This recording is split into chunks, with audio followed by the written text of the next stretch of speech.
Halo, presentasi kali ini adalah mengenai salah satu produk terbaru dari Mikrotik, yaitu adalah routerboard 750.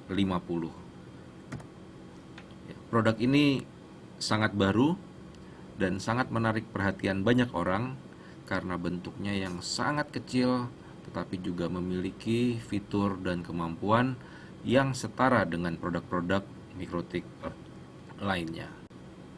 Produk ini hadir dengan beberapa basic features, antara lain adalah lisensi level 4 router OS, kemudian menggunakan prosesor Atheros AR7240 dengan kecepatan 400 MHz, di mana prosesor ini baru pertama kali digunakan Mikrotik pada produk-produk routerboard.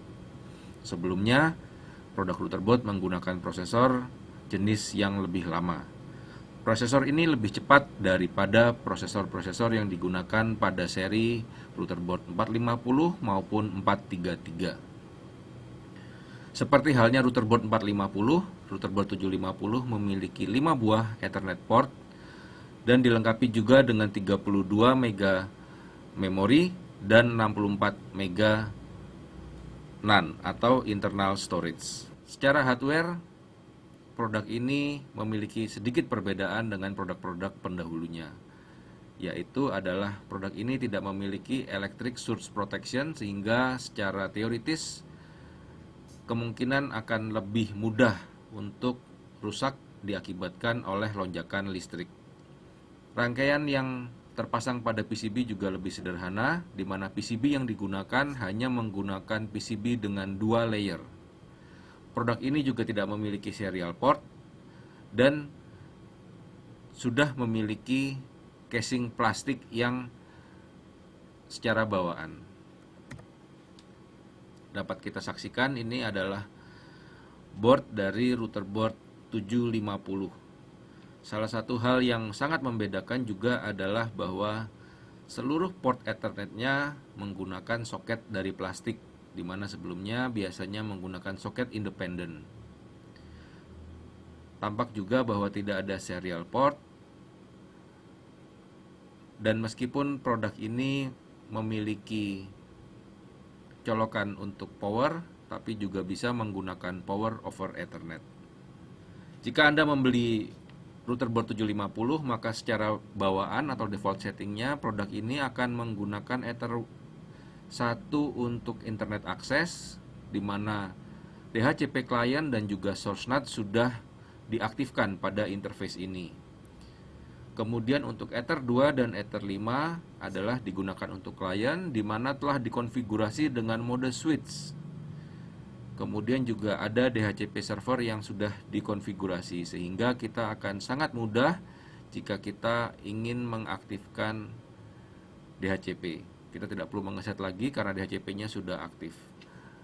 Apa sebenarnya yang dimaksud dengan switch chip? Switch chip adalah kemampuan dari routerboard di mana kita bisa menggabungkan beberapa port menjadi satu switch. Switch mode ini atau mode switch ini jauh lebih cepat daripada mode bridge. Kenapa? Karena mode switch, traffic yang akan dilalukan itu langsung pada level hardware, bukan pada level software. Sedangkan jika kita menggunakan mode bridge, traffic yang lewat itu akan dilewatkan ke software terlebih dahulu. Pada routerboard 750 hanya port Ether 2 hingga port Ether 5 yang bisa kita konfigurasikan untuk menjadi mode switch. Sebetulnya mode switch ini bukanlah hal baru di routerboard, karena beberapa board sebelumnya seperti routerboard 450, routerboard 493, routerboard 433 juga memiliki kemampuan switch chip.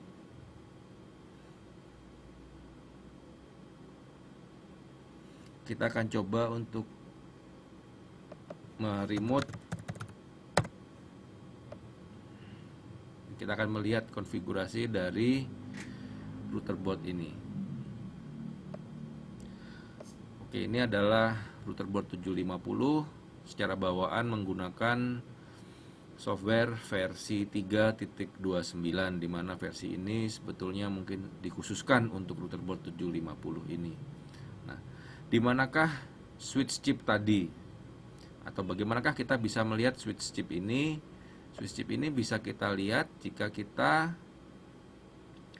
melihat pada terminal. Jika kita lihat interface Ethernet, kemudian print, atau ya. Di sini kita bisa lihat ada parameter adalah switch 0. Ya. Jadi pada Ether 2 switch 0, Ether 3 switch 0, Ether 4 switch 0, dan juga Ether 5-nya switch 0. Ini menunjukkan bahwa untuk port-port ini bisa kita konfigurasikan menjadi switch.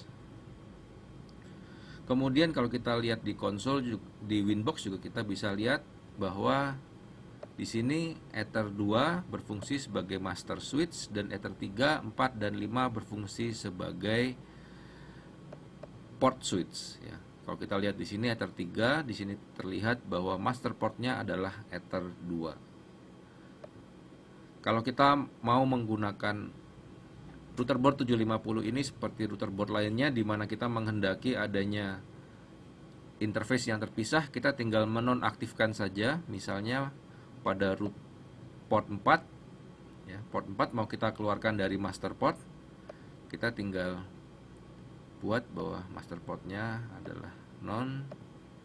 Di sini akan saya set semuanya tanpa master port.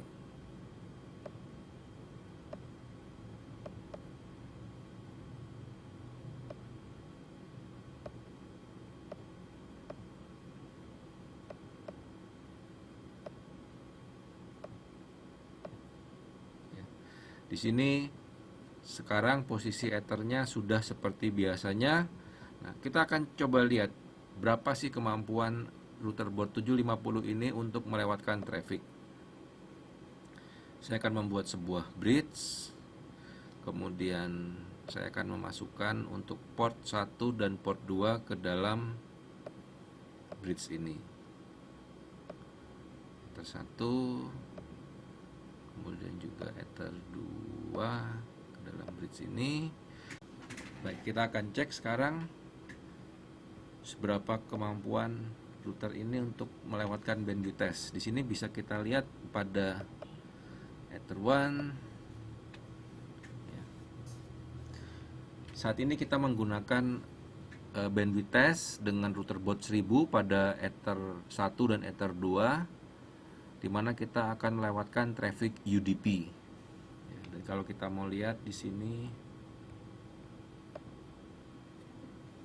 ya, jadi pada saat dilewati traffic UDP dengan traffic hampir 100 mega up dan 100 mega down, CPU-nya masih berkisar 35-40%.